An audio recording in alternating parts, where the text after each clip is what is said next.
Good afternoon, everyone. Welcome to our finite element methods class. So, in this class, in the last class, we have discussed about how the trusses will behave in problematic application with respect to finite element analysis. అంటే trusses లో ఉండే changes కానీ లేకపోతే అందులో మనం finite element analysis use చేసి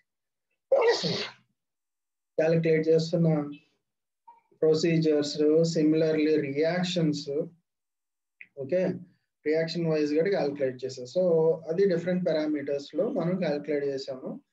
so ఇప్పుడు దాని కంటిన్యూషన్ ఇంకొక ప్రాబ్లం చూద్దామండి. ఏంటంటే ఒక డిఫరెంట్ ఎక్స్టెన్షన్ తప్ప ఇంకేం లేదు.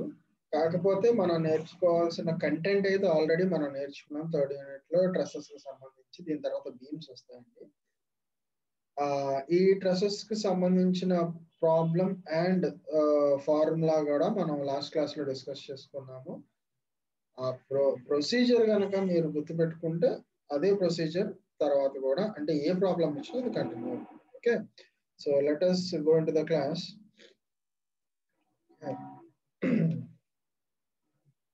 Okay, see here one more problematic application. Okay, you can see here a truss is shown in the figure made of two bars. Okay, determine the nodal displacement stress in each element of reaction support. So ఇంతకు ముందు మనం చూసాం 3 సపోర్ట్లు ఉన్నాయి అక్కడ, ఇక్కడేమో 2 supports ఉన్నాయి.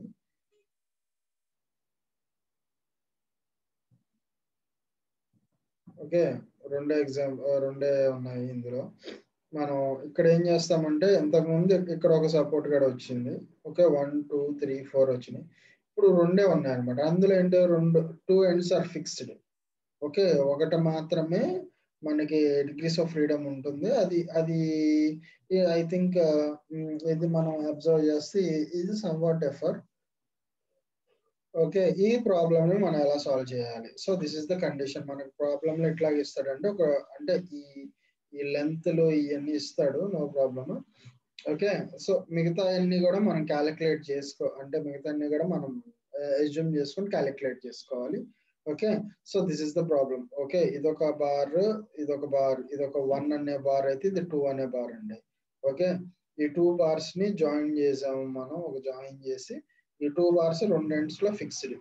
Okay, so ఇలా ఉన్నప్పుడు ఇది కిందకి పైకి మూవ్ అవచ్చు, ఇన్ 1 డైరెక్షన్ లో మూవ్ అవచ్చు డిగ్రీస్ ఆఫ్ ఫ్రీడమ్. ఓకే, ఇప్పుడు మనం దీనికి సంబంధించిన first nodal data 2 tables draw చేసుకో కదా. ఒకటి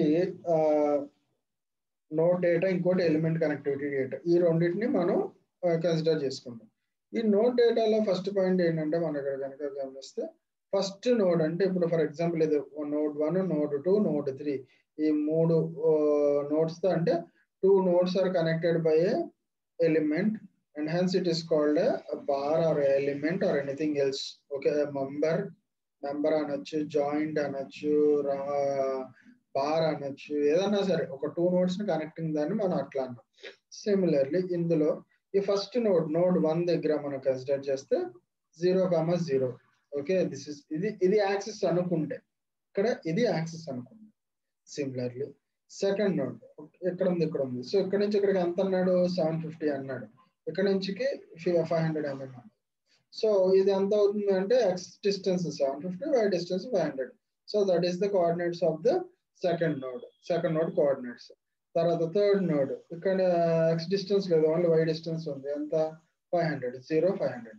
so these are the 3 coordinates of 3 nodes that are given in the problem. Next element connectivity table. Element connectivity అంటే ఇక్కడ నుంచి ఇక్కడ కనెక్టివిటీ ఉంది కదా, దానికి ఎలిమెంట్ ఇది ఫస్ట్ ఎలిమెంట్, సెకండ్ ఎలిమెంట్ అనుకుందాము. సో అందులో మనకి ఇనీషియల్ నోడ్, ఫైనల్ నోడ్ ఇంతకు ముందు చేసాం కదా, ఎక్కడి నుంచి ఎక్కడ పాస్ అవుతుంది.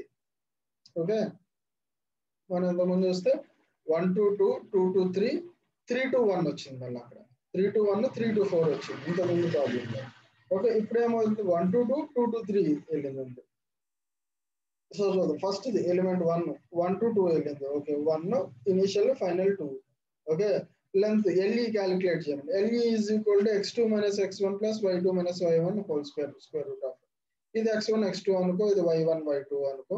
therefore ఇది ఇచ్చిన ఫార్ములా కాబట్టి x2 minus x1 అంటే ఏం లేదు 750 whole square plus 500 whole square వేస్తే మనకి ఫార్ములా వచ్చింది.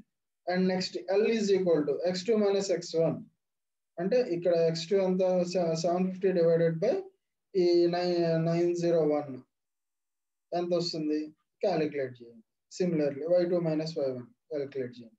సిమిలర్లీ E2 అంటే initial node 2 final node 3. Okay,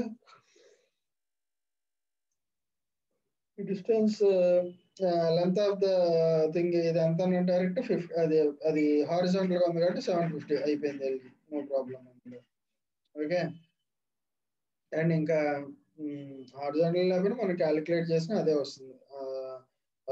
ఇది x1 ఇది y1 x2 y2 therefore 750 whole square root of 750 whole square 500 minus 500 0.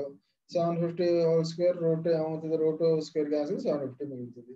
So అలాగనే చేసుకోవచ్చు, లేదా డైరెక్ట్ గా హారిజాంటల్ ఉంది కాబట్టి మనం 750 అనే చేసుకోవచ్చు, నో ప్రాబ్లం. తర్వాత దాన్ని బట్టి ఎల్ క్యాలిక్యులేట్ చేసుకున్నా. సో ఇది మనకి ఎలిమెంట్ కనెక్టివిటీ టేబుల్ వచ్చేసింది. ఫస్ట్ ఏం కనుక్కోవాలండి, నోడ్ టేబుల్ కనుక్కోవాలి. తర్వాత ఎలిమెంట్ కనెక్టివిటీ. ఈ రెండు టేబుల్స్ ఇనీషియల్ గా ప్రాబ్లమేటిక్ ఇన్ ప్రాసెస్ లో కంపల్సరీ డ్రా చేయాల్సిన first 2 basic things. First node, తర్వాత element connectivity. Okay, E1 E2 E3 ఎన్ని ఎలిమెంట్స్ ఉంటాయి? నిన్న ప్రాబ్లంలో 4 ఉన్నాయి, ఇప్పుడు ప్రాబ్లంలో 2 ఉన్నాయి. ఓకే, సో అట్లా మనం సాల్వ్ చేసుకోవాలి. నెక్స్ట్ స్టెప్ ఏం చేయాలి, స్టిఫ్నెస్ మ్యాట్రిక్స్ ఫైండ్ అవుట్ చేయాలి. స్టిఫ్నెస్ మ్యాట్రిక్స్ కి మనకు ఆల్రెడీ మీకు చెప్పాను, K stiffness is represented by K stiffness matrix. అది ఎలిమెంట్ స్టిఫ్నెస్ మ్యాట్రిక్స్ కాబట్టి కేఈ అంటాం దాన్ని. Okay, so KE is equal to E capital small AE by LE. ఇవన్నీ కూడా ఎసెంట్రిసిటీ వాల్యూస్. ఇంతకుముందు మనం ఆల్రెడీ ఈ ఫార్ములా అయితే మామూలే, L square M square L square M square L square M square LM LM L square M square LM LM. ఇది మనకు గుర్తుపెట్టుకోవాల్సిన ప్రొసీజర్ అనమాట. డయాగ్నల్ గా 2 సార్లు L square M square L square M square రాస్తారు. మిగతా 2/2 మ్యాట్రిక్స్ మాత్రం ఇట్లా డయాగ్నల్ గా ఎల్ స్క్వేర్ ఎం స్క్వేర్ మైనస్లోనే minus LM minus LM. So అదే రాస్తారు. ఇదే మనం గుర్తుపెట్టుకోవాల్సిన ఎలిమెంట్ స్టిఫ్నెస్ మ్యాట్రిక్స్ యొక్క ఫార్ములా. మళ్ళీ చెప్తున్నాను, డయాగ్నల్ గా L square M square L square M square అని రాసేయండి. ఇంకా మనకి ఎన్ని మిగులుతాయి, ఈ 2/2 మ్యాట్రిక్స్ 2/2 మ్యాట్రిక్స్ మిగులుతుంది. ఓకే, అది పోగా. ఓకే, ఈ 2/2 మ్యాట్రిక్స్ లో మనం ఏం చేస్తామంటే, లేదా ఒకటే గుర్తుపెట్టుకోండి, L square M square LM LM 2/2 ఇది గుర్తుపెట్టుకోండి. దీనికి ఇక్కడ మైనస్ లో పెట్టండి, ఇది మైనస్ లో పెట్టండి, ప్లస్ అంటే నథింగ్ బట్ యూనిట్ మ్యాట్రిక్స్ అంటే 1001 కదా. 1 ప్లస్ లో L square M square LM LM అని పెట్టుకోండి చాలు. అది మైనస్ పెడితే ఇక్కడ మైనస్ అట్లా. సో అందులో ఇప్పుడు మనం ఈ ఎసెంట్రిసిటీ ఆఫ్ ద ఎలిమెంట్ అంత ఇచ్చాడు, 2 × 10⁵. ఓకే, ఏరియా ఎంత ఇచ్చాడు, ఏఈ ఇచ్చాడా? ఓకే, 1200 ఇచ్చాడు, ప్రాబ్లం లోనే ఇచ్చాడు. 1200 ఇది 1200 ఇది 100. ఓకే, ఇది 1200 మీటర్ క్యూబ్, ఇది 1000 మీటర్ క్యూబ్. సో ఇచ్చేసాడు, ఇది 1200. తర్వాత ఎల్ఈ మనం ఫైండ్ అవుట్ చేసాం ఇక్కడ K1 కి ఎల్ఈ. సో దాన్ని బట్టి ఇందులో మనం ఎల్ స్క్వేర్ ఎల్ఎం వేసుకుంటాం ఫస్ట్ ఎలిమెంట్ కాబట్టి. ఎల్ స్క్వేర్ అంటే ఇది ఎల్ ఎం క్యాలిక్యులేట్ చేసుకుని అదంతా మనం సబ్స్టిట్యూట్ చేస్తాము.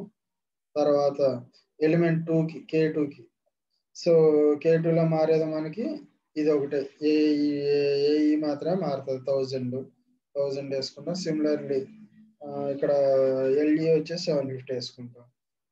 నెక్స్ట్ దీనికి సంబంధించిన వాల్యూస్ ఉన్నాయి 1001 అంటే ఇక్కడ LM వాల్యూస్ ఎంత ఉన్నాయో వేసుకుంటాము, L² M². సో రిప్రజెంట్ చేసుకుంటాము. సో ఇది ఇట్లా ఉంటుంది. ఓకే, నెక్స్ట్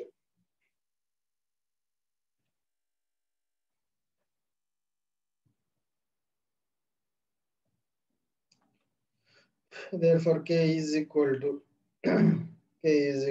ఇందులో మనకి జీరోలు ఉన్నాయన్నా ఎలిమినేట్ చేసుకొని మిగిలిన అక్కడ మనకి ఇంతకు ముందు దాంట్లో ఏమొచ్చిందో ఇవన్నీ ఇక్కడ రిప్రజెంట్ చేసుకుంటాము. ఓకే, ఇవన్నీ రిప్రజెంట్ గ్లోబల్ స్టిఫ్నెస్ మ్యాట్రిక్స్ 1 2 3 4 5 ఏమున్నాయో అక్కడ మనం ఒకసారి కనుక అక్కడ అబ్జర్వ్ చేస్తే ప్రీవియస్ లో ఇది K1 1 2 3 4, similarly K2 3 4 5 6.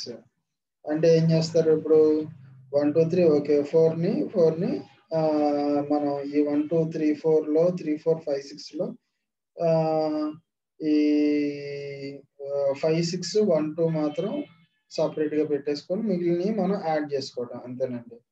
Okay, so ఈ 5 6ని అట్లా సపరేట్ గా ఉంచేసుకొని అక్కడ వచ్చినాయి, మిగతా 1 2ను 5 6 అలాగే ఉంచేసుకొని మిగిలిన యాడ్ చేసుకోవాలి. 3 4 సంబంధించిన 3 4 ఇక్కడ 3 4 సంబంధించి యాడ్ చేసుకోవడం. ఓకే, ఆ వాల్యూస్ ఈ వాల్యూస్ ని కన్సిడర్ చేసుకొని యాడ్ చేసుకుంటాం ఆ రెండింటిని.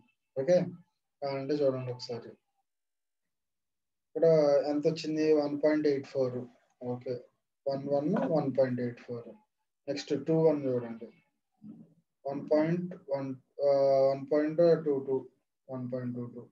నెక్స్ట్ 3 4 మారుతుంది. ఓకే, 3 4 మారుతుంది. ఓకే, సో 3 4 ఎలా మారుతుంది అంటే చూడండి ఇక్కడ 3 ఎంత ఉంది -1.84, ఇక్కడ 2.66. ఈ రెండింటిని యాడ్ చేయండి, రిజల్టెంట్ వస్తుంది. ఎంత వస్తుంది? సమ్ 0 పాయింట్ ఎంత కొంత వస్తుంది, అది ఇక్కడ రిప్రజెంట్ చేయండి. ఓకే, సిమిలర్లీ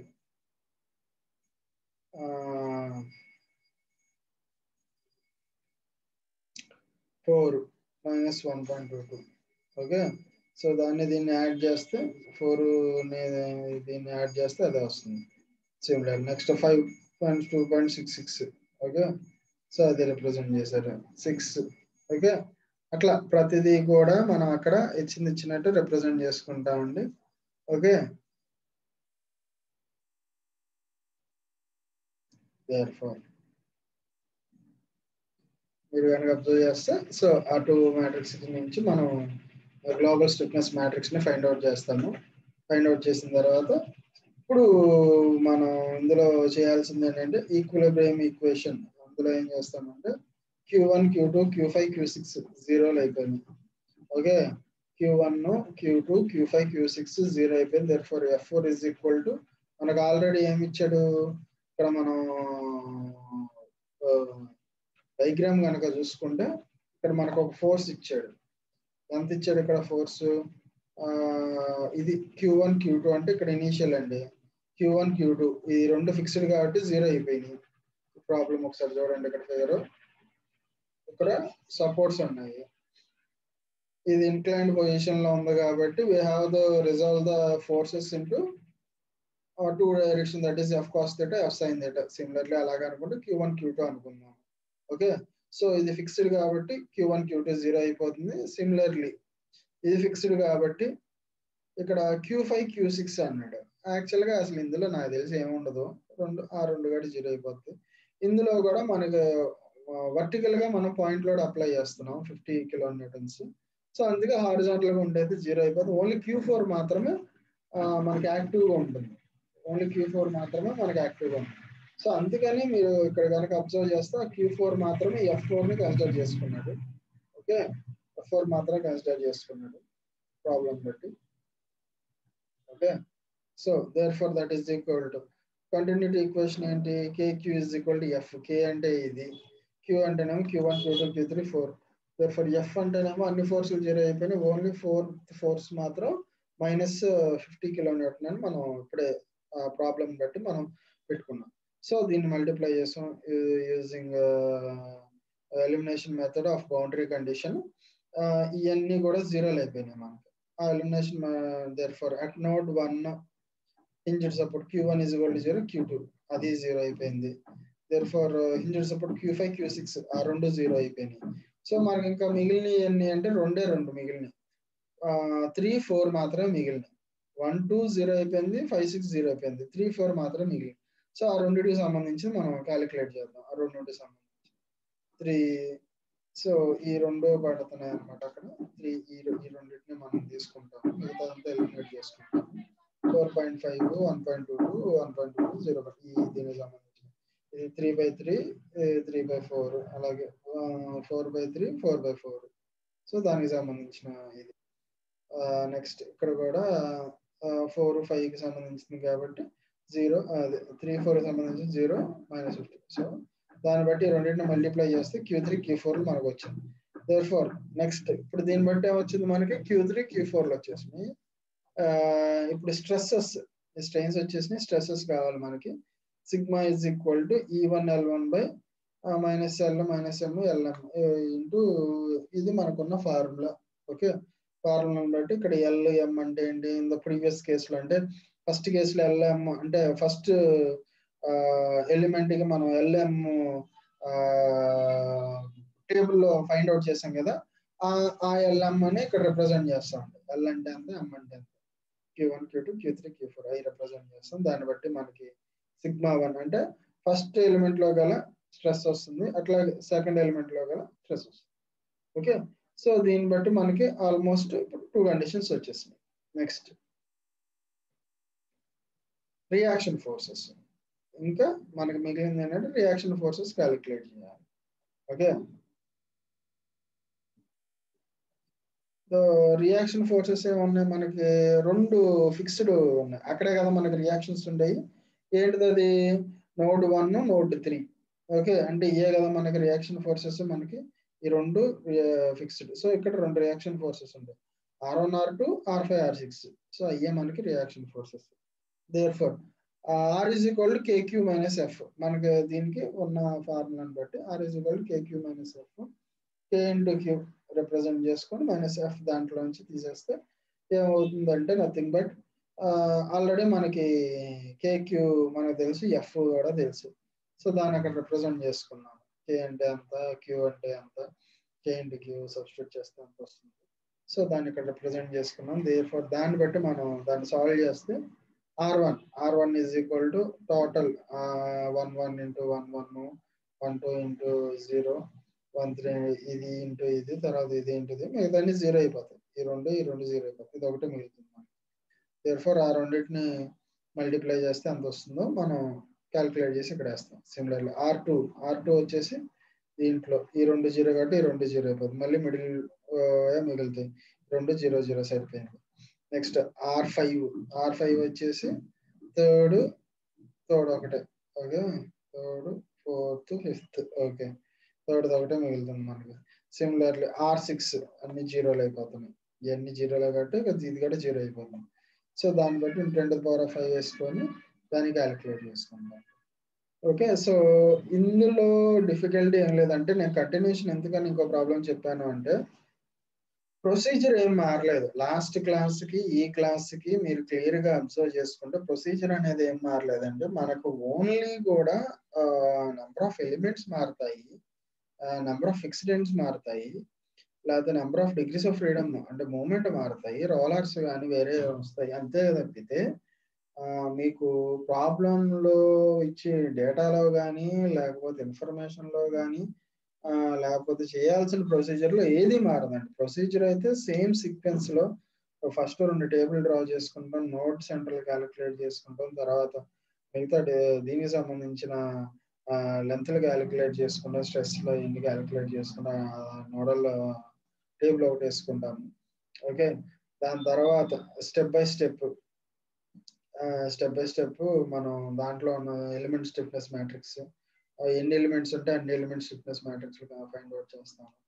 ఓకే, సో దాని తర్వాత దాన్ని బట్టి ఫోర్స్ క్యాలిక్యులేట్ చేసుకుని ఇవన్నీ కూడా ఒక సిరీస్ ఆఫ్ సాల్వింగ్ ప్రొసీజర్ అండి. So if you follow the classes, okay, if you అదేంటి మీరు కనుక ఇవన్నీ క్లాసెస్ ఫాలో అయ్యి మీరు ఓన్గా ఏదైనా సాల్వ్ చేయగలిగితే దట్ విల్ బి ఈజీ. అంటే ఏం లేదండి, మీరు ఏ ఆల్ ఇన్ వన్ లేకపోతే అందులోనే కొన్ని ప్రీవియస్ క్వశ్చన్ పేపర్స్ ఉంటాయి, మీకు ఆల్రెడీ ఉన్నాయంటే నేను అనుకోవడం. ఓకే, లేకపోతే మీ సీనియర్స్ దగ్గర తీసుకోండి. సో అందులో నుంచి ఫ్యూ ప్రాబ్లమ్స్ ఇందులో ఖచ్చితంగా ఈ ప్రాబ్లం అయితే రాకుండా ఉండదు, ఏ క్వశ్చన్ పేపర్ వస్తుంది. Okay, so just few problems అందులో నుంచి ఇది సాల్వ్ చేయండి. మీకు కానీ డౌట్స్ ఉంటే నేను అడగండి. ఓకే, ట్రస్సెస్ కానీ బీమ్స్ కానీ రెండింటి థర్డ్ యూనిట్లో మనకి రెండు ఇందులో నుంచి ఒకటి వస్తుంది. సో మోస్ట్ ప్రాబబ్లీ ట్రస్సెస్ వస్తాయి లేదా బీమ్స్ వస్తాయి. ఈ రెండిట్లో అయితే ఖచ్చితంగా వస్తుంది. ఓకే, సో రెండింటి యొక్క ప్రొసీజర్ కూడా ఇంచుమించుగా అంటే అంతా ఒకటే అని కాదు కానీ కొంచెం సిమిలర్గా ఉంటుంది. So this is the thing. Okay, next మనం చూడాల్సింది బీమ్స్ అండి. So next topic in this unit is beams. So first of all let's have an introduction regarding that.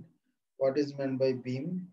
Okay, beams అంటే ఏంటి, ఇవన్నీ మనం ట్రసెస్ అంటే ఏంటి, బీమ్స్ అంటే ఏంటి, what are the differences, applications, types చూద్దాం. Beam is a structural member which is supported along the length and subjected to external force or loads acting transversely. That is perpendicular to the center line. Beam is sufficiently long when compared to the lateral dimension. Okay, so consider this is a beam. Okay, so ఇలా ఎందుకు beam అంటున్నారు, ఇలాంటి column అవుతుంది. Okay, ఇలాంటి column అవుతుంది, ఇది beam. So and moreover దీనికి two conditions ఇప్పుడు మన డెఫినేషన్ లో చెప్పాడు. ఏంటి అంటే beam is a structural member which is supported along the length and subjected external force or load acting transversely, అంటే పర్పెండిక్యులర్ గా యాక్ట్ చేసినప్పుడు. అంటే బీమ్ ఎప్పుడు ఎలాగ ఉంటుంది, దీని మీద ఏం చేస్తారంటే ట్రాన్స్వర్స్ లోడ్ కానీ, లేకపోతే that is nothing but perpendicular load. అది ఒక పాయింట్ లోడ్ మీద వేస్తావో, యూడిఎల్ వేస్తావో, లేకపోతే అదేంటి దీన్ని ఓవర్ హ్యాంగ్ చేస్తావో అనేది నీ ఇష్టం. That is different application. How it is termed as beam అంటే బీమ్ అనే దానికి కావాల్సిన క్వాలిఫికేషన్స్ ఏంటి అంటే it must be horizontal. Okay, first point. And load must be acted perpendicularly, either whatever the load, UDL అనుకోండి, లేదంటే పాయింట్ లోడ్ అనుకోండి, లేకపోతే ఇంకోటి ఏదన్నా పర్లేదు. Okay, so this is the condition. Second condition ఏంటంటే ఇలా ఉన్నాయన్ని బీమ్స్ ఏనా అంటే, if it is consider a coin. మీరు ఒక కాయిన్ తీసుకోండి, 1 రూపీ కాయిన్. దాన్ని ఇలా తిప్పి చూడండి, ఒక ప్లెయిన్ లెక్క కనపడుతుంది కదా, దాన్ని ఇలా పెట్టారు, ఇట్లా పెట్టారు, ఒక 1 రూపీ కాయిన్ ఇట్లా పెట్టుకున్నారు. పెట్టుకొని చూస్తే అది కూడా మరి ఒక బీమ్ అవుతుందా అనే క్వశ్చన్కి ఆన్సర్ ఏంటంటే అది బీమ్ అవుతుంది. ఎందుకంటే వాడు ఇచ్చిన కండిషన్ ఏంటంటే దాని లాటరల్ డైమెన్షన్ అంటే లెంత్ అనేది దీని డయామీటర్ కన్నా length must be 3 times or 4 times అనే ఒక ఈక్వేషన్ ఉంటుంది. అంటే లెంత్ అండ్ డయామీటర్ ఈక్వల్ అయితే అది బీమ్ అవుదండి. ఓకే, ఇప్పుడు లెంత్ అనేది 20 mm ఉంది, లెంత్ 20 mm ఉంది, డయామీటర్ 20 mm ఉంది, అప్పుడు అది బీమ్ అవుతుంది. ఓకే, అప్పుడు అది బీమ్, దాన్ని బీమ్ అంటారు మళ్ళీ. Okay, so that is the condition. అంటే డయామీటర్ కన్నా లెంత్ అనేది ఎక్కువ ఉండాలి. అది ఎంత ఉండాలి అంటే 3 times or 4 times అనేది దానికి సంబంధించిన ఒక ఈక్వేషన్ మనకు ఉంటుంది. సో దాన్ని సాటిస్ఫై చేస్తేనే బీమ్ అంటారు. ఓకే, అంటే మస్ట్ బి గ్రేటర్ దాన్ అనేది. So beams are slender members that are used for supporting transverse load horizontal member using in building, bridges, shafts, supports in bearing are some examples of bearing. Bearing are slender members and slender members and supporting members and they are used for supporting ఈ slender members అంటే ఏంటి, supporting అవ్వచ్చు లేకపోతే transporting అవ్వచ్చు. Okay, that is called a slender. Okay, used for supporting transverse load అంటే transverse load అంటే irrespective of tensile. Okay, అంటే transverse load అంటే it is acting perpendicularly okay upon on the outer surface of the body irrespective of its axis. Okay, అది ఇట్లా అవ్వచ్చు, ఇట్లా అవ్వచ్చు, ఇంకోటి అవ్వచ్చు. ఓకే, యాంగిల్ లో యాక్ట్ చేయొచ్చు. Okay, long horizontal member used in building bridges. Long horizontal members. ఇది ఏంటంటే బీమ్స్ లాంగ్ హారిజాంటల్, లాంగ్ అన్నాడు, not short, long horizontal members used in building, bridges and shaft. Building లో వాడే బీమ్స్ ఉంటాయి. తర్వాత బ్రిడ్జిల్లో కూడా మనం బీమ్స్ వాడతాము. షాఫ్ట్ కూడా ఒక బీమే. అంటే గేర్ షాఫ్ట్ ఉంటాయి కదా మనకి, దానికి సంబంధించిన గేర్ ట్రాన్స్మిషన్ లో యూజ్ చేసే వాటిని కూడా బీమ్స్ కింద కన్సిడర్ చేయొచ్చు. Bearings are some extended beams. Complex structures which rigidly connected members are called frames. ఇంకోటి ఏంటంటే ఇందులో ఫ్రేమ్స్, ట్రసెస్ అండ్ ఫ్రేమ్స్ అనేది యాక్చువల్గా మనకు ఒక టాపిక్. ఇందులో స్ట్రెంత్ ఆఫ్ మెటీరియల్స్ లో మనకు వస్తుంది. ఓకే, సో అందులో ఇక్కడ ఏమన్నాడంటే దాని సెకండ్ పార్ట్ ఇక్కడ దాన్ని రిమెంబర్ చేసుకుంటాం. Complex structure which rigidly connected. అంటే ఈ బీమ్స్ కాంప్లెక్స్ గా కనెక్ట్ చేసిన rigidly connected members are called frames and may be found in automobile. అంటే ఏంటి, beams which are rigidly connected. Okay, rigidly connected are called frame. అంటే for example ఇదొక beam, ఇదొక beam, ఇదొక బీము, ఇట్లా some ఒక ఆటోమొబైల్ బాడీ ఉన్నా. It is also used for transverse load. Okay, it is also, ఇప్పుడు బాడీ ఫ్రేమ్ తీసుకోండి. Okay, దాని అంటారు చాసిస్ అంటారు. ఓకే, బాడీ చాసిస్ కానీ. So it is a rigid body, అంటే కొంచెం tough body, irrespective of depend upon shape. దాని యొక్క లోడ్ క్యాలిక్యులేషన్ చేసుకొని దానికి ఏం చేస్తారు, ఫర్ ఎగ్జాంపుల్ ఒక కార్ బాడీ తీసుకోండి, టాప్ సంబంధించింది ఫస్ట్ ఒక రెక్టాంగులర్ ఫ్రేమింగ్ చేసుకుంటారు. ఓకే, తర్వాత దానికి అటు సైడ్ ఇటు సైడ్ 4 సైడ్లు కనెక్టింగ్ గ్లాసెస్ కనెక్టింగ్ కోసం ఇంకో బీమ్ కనెక్ట్ చేసుకుంటాం. అట్లా అంటే ఏంటంటే it's rigid connection in automobile. Similarly aeroplane structures లో కానీ. ఓకే, సో ఇట్లన్నిటిలో కూడా ఏం చేస్తాము అంటే ఈ డిఫరెంట్ రిజిడ్ పారామీటర్స్ కి మనం దాన్ని ఈ బీమ్స్ యూజ్ చేస్తాం, దాన్ని ఫ్రేమ్స్ అంటాం. ఓకే, వాటిని ఏమంటాం అంటే ఫ్రేమ్ అంటే ఏంటంటే ఫోటో ఫ్రేమ్ లో ఫ్రేమ్ ఏదైతే ఉందో ఆ ఫ్రేము ఈ ఫ్రేము ఒకటే. ఫోటో ఫ్రేమ్ అనే దాన్ని ఎందుకు ఫ్రేమ్ చేస్తున్నారు అంటే, frame is a word which is called a connection of 3 or 4 beams, okay, or bars. Okay, so వీటిని ఫ్రేమ్స్ అంటాం. ఓకే, ఇక్కడ మనకి ట్రసెస్ లో లాగా number of joints is equal to formula అట్లా ఏముండదండి. ఓకే, అట్లాంటి ఫార్ములాస్ ఏముండదు. అంటే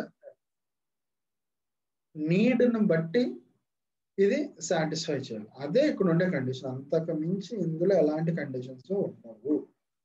ఓకే, సో ఫ్రేమింగ్ అంటే ఒక ఫ్రేమ్ తయారు చేశారు అంటే it is a protection against the forces are the loads to withstand the body. That's it. Okay, so how the frame is constructed means it is used by constructing of assembling or welding or rivetings or anything else of different beams or bars by analyzing its stress and calculating its ఏంటంటే దాని యొక్క fatigue failure calculate చేసి ఈ shape అయితే ఎట్లా ఉంటే బాగుంటుంది. Okay, ఇక్కడ ఫెయిల్యూర్ వస్తుంది కాబట్టి ఇక్కడ ఇంకొక రాడ్ యాడ్ చేయండి, లేకపోతే ఇక్కడ మనకి ఎండ్ చేయండి, లేకపోతే ఇక్కడ ఒక ఎక్స్టెన్షన్ టీ షేప్ అయింది అనేది ఒక క్యాలిక్యులేషన్ దాన్ని బట్టి చేస్తాం. So that is called frame అన్నమాట. Okay, types of beams. మనకి ఎన్ని టైప్స్ ఆఫ్ బీమ్స్ ఉన్నాయంటే మనకి ఆల్రెడీ ఇంతకుముందు స్ట్రెంత్ ఆఫ్ మెటీరియల్స్ లో నేర్చుకున్నాం. Just go through a revision. Cantilever beam అంటే ఏం లేదు, one and fixed, another end free. Okay, one end fixed, another end. Next, simply supported beam అంటే ఏం లేదంటే అట్ సైడ్ జస్ట్ 2 సపోర్ట్స్ ఉంటాయి, ఫిక్స్డ్ గా. Okay, A and B are అంటే ఇట్లా జస్ట్ ఇట్లా ఉంటాయి అన్నమాట.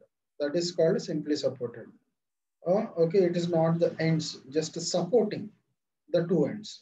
Next, overhanging beams అంటే ఏంటి, ఇది overhanging beams అంటే ఓకే ఎట్లా ఉంటాయి అన్నమాట overhanging beams అంటే ఇది ఏ ఇది బి అయితే ఇది overhanging అవుతుంది రిమైనింగ్. ఓకే, లేదా ఇలా ఉన్నా సరే మధ్యలో ఈ రెండింటిని ఇట్లా సపోర్ట్ చేశాను. ఓకే, సపోర్ట్ చేసిన తర్వాత ఈ ఎండ్ ఏదైతే ఏబి అనుకుంటే సో ఈ రెండింటిని ఓవర్ హ్యాంగ్ చేస్తాను. నెక్స్ట్ ఫిక్స్డ్ బీమ్స్ అంటే ఈ రెండింటిని ఇట్లా ఫిక్స్ చేయడం అంటే ఇక ఎక్స్టెండ్ అవ్వవు ఇంకా లెంత్.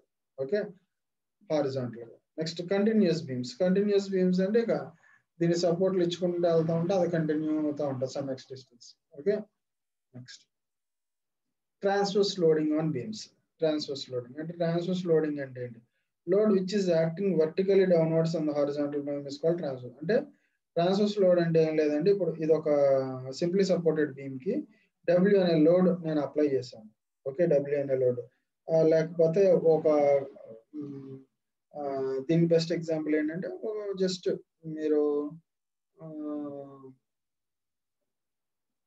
ఒక రెండు రాళ్ళ మీద ఒక కర్ర పెట్టి దాని మధ్యలో నుంచున్నారు అనుకోండి, దాని మీద నుంచున్నారు అనుకోండి, అదే ట్రాన్స్వర్స్ లోడ్ అప్లికేషన్ అనమాట. ఓకే, ఇదొక రాయి ఇదొక కర్ర ఇట్లా నుంచోబెట్టి కర్ర దాని మీద పెట్టి దీని మీద నుంచున్నారు అనుకో ఏమవుతుంది, ఇది బెండ్ అవుతుంది. ఓకే, ఏమవుతుంది, ఇది బెండ్ అవుతుంది.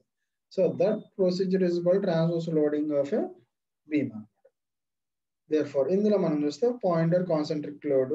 ఓకే, తర్వాత ఇది పాయింట్ లోడ్ కానీ కాన్సెంట్రిక్ లోడ్ అంటారు. పాయింట్ లోడ్ ఏంటంటే at a point it is acting not on the total body but it's deformation will be affected. Okay, point load అయినా సరే యూడిఎల్ అయినా సరే యూడిఎల్ వేరియింగ్ లోడ్ అయినా సరే its deformation will be affected irrespective of force application of force point అన్నమాట. అంటే ఇప్పుడు for example నేను ఇక్కడ లోడ్ అప్లై చేశాను అనుకోండి ఒక మిడిల్లో, అక్కడే డిఫార్మేషన్ అనేది జరగదు. It will be carried through out the length. Okay, depending upon the property of the material. Okay, ఇప్పుడు ఇక్కడ నేను అప్లై చేశాను లోడ్, ఏమవుతుంది, there will be certain elongation or there will be certain deformation. Okay, depending upon the load what we have acted. If it creates shear force or if it creates some disturbance in its crystal structure, then it will turn its original shape into deformation. Okay, ఆ deformation అనేది అదే point లో జరుగుతుందంటే maybe అక్కడ జరగచ్చు, లేదా distribute అయ్యి మొత్తం బాడీ మీద కూడా జరగచ్చు. అంతేగాని లోడ్ అప్లై చేసిన చోటే జరగాలని రూల్ ఏం లేదు. సో ఇలా ఒక చోట అప్లై చేయడానికి పాయింట్ లోడ్ అంటాము. లేదా ఇప్పుడు ఇదే ఎగ్జాంపుల్లో ఇక్కడ మీరు చెప్పే కదా, ఇక్కడ ఒక రాయి పెట్టి దాని మీద కర్ర పెట్టి నుంచుంటేనేమో పాయింట్ లోడ్ అన్నాను. అదే కర్ర మీద మీరు పడుకున్నారు అనుకోండి, అది యూడిఎల్. ఓకే, అదే యూడిఎల్ అంటే ఏంటి, మీ టోటల్ వెయిట్ అనేది మొత్తం బీమ్ మీద సమానంగా పడుతుంది. యూనిఫామ్లీ డిస్ట్రిబ్యూటెడ్ లోడ్ అంటే సమానంగా మీ యొక్క బరువుని మొత్తం ఆ కర్ర మీద దాని మీద మీరు అప్లై చేస్తున్నారు. ఓకే, ఇక్కడ ఏం చేశారు, ఎక్కడో ఒక పాయింట్ లో నుంచున్నారు. సో నుంచున్నప్పుడు అదే పాయింట్ దగ్గర మీరు వర్టికల్ గా నుంచున్నారు కాబట్టి ఆ పాయింట్ దగ్గర మాత్రమే పడుతుంది. ఇక్కడ ఏమవుతుంది, టోటల్ బాడీ యొక్క wait total length of the beam మీద యూనిఫామ్ గా డిస్ట్రిబ్యూట్ అవుతుంది. సో యూనిఫామ్ గా డిస్ట్రిబ్యూట్ అయినప్పుడు వచ్చే అదేంటి అలాంగేషన్ కానీ లేదా డిఫార్మేషన్ కానీ లేదా పాయింట్ లోడ్ లో వచ్చే డిఫార్మేషన్ కానీ చాలా డిఫరెంట్ గా ఉంటుంది. నెక్స్ట్ యూనిఫామ్లీ వ్యారియింగ్ లోడ్, యూవిఎల్ అంటే. యూనిఫామ్లీ వ్యారియింగ్ లోడ్ అంటే ఏం లేదు, ఇదే కర్ర మీద ఒక 4-5 మీరే ఫ్రెండ్స్ ఇలా నుంచున్నారు అసెండింగ్ ఆర్డర్ లో ఉండే ఒక అంటే ఏం చేశారంటే మీరు తర్వాత మీరు ఒక 50 kgs ఉన్నారు, మీ పక్కన ఒక 60 kgs 70 kgs 80 kgs అలా ఒక 5 ఫ్రెండ్స్ నుంచున్నారు అనుకోండి అదే బీమ్ మీద. So that is called UDL. అంటే ఏంటి, where continuous load is applied but it is not uniformly distributed, it is varied. అంటే ఇక్కడ నుంచి ఇక్కడికి వ్యారీ అవుతుంది. ఓకే, ఇక్కడ నుంచి ఇక్కడికి వ్యారీ అవుతుంది. So that is called uniformly varying load. Okay, uniformly అంటే ఎలా పడితే అలాగా, యూనిఫామ్ అంటే ఇక్కడ పెరిగి ఇక్కడ తగ్గి అలా పెరిగి తగ్గి కాదు. యూనిఫామ్ గా అసెండింగ్ అన్న వాళ్ళు, యూనిఫామ్ గా డిసెండింగ్ అన్న వాళ్ళు. So that is called uniformly varying load. Okay, so this is the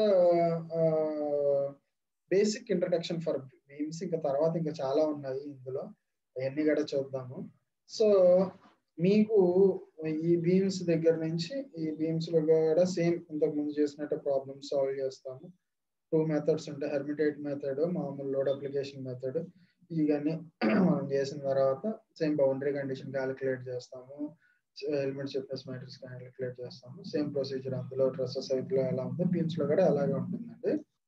so you people has to go through the notes which I have given to you.